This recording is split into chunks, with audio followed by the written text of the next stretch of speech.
How many times have you heard someone say, I just got a quote from a tradie and it's just crazy. It's ridiculous. I don't understand how they're charging that much. It's highway robbery. Guys, this episode here is for all the tradies out there. Anyone who's a service provider, anyone who has to do a quote and they hear people come back and say, that's expensive, can't you do less for that? Like, why you rip me off? So the addition of, why did the tradie rip me off? It's just crazy. Let's talk about a 50 grand job. Now, this could be a bathroom, kitchen, I don't know what it is, right? But effectively, they're probably there for 2 or 3 weeks earning this cash off you for providing a service. So 50 grand. Now, straight up, when they lodge their BAS, $4,500 of the 50 grand you've paid is going to the ATO in GST.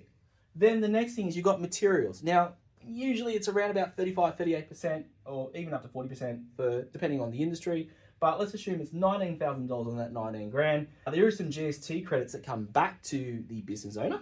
And then there's staff costs. Now, staff costs, that's something we really want to spend a little bit more time on.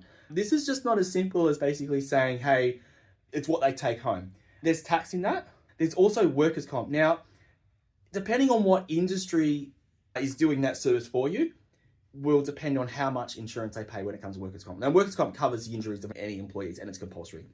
Now, for the building industry, it is massive. So it's a massive cost. And then on top of that as well, you also have super on staff wages too, which has to be paid weekly now.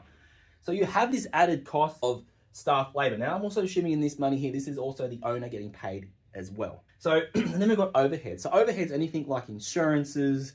It could be even just running your trucks, your tools, buying tools, which can be really expensive. Well, it could be like finance, it could be interest that on things that you borrow for. So for example, if you've got a van truck, you can't afford all the cash there and then, so you had to borrow money for it. So all of that is in there. So after all of that and all of the risks that you take on as a business owner, this trader who's quoted you 50 grand, after tax, so you got profit of about 4 grand, and after tax is about $1,000 tax, and then after tax, you make about a net profit of about $3,000. So that's around about 6%.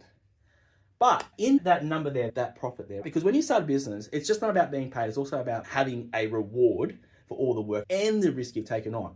Because in all of this, when, say, for example, the apprentice fucks up, or something goes wrong, or maybe it rains and you can't work for a few days, and you're there twiddling your thumbs, that all affects the profit here. So go easy on the tradie when he gives you a quote.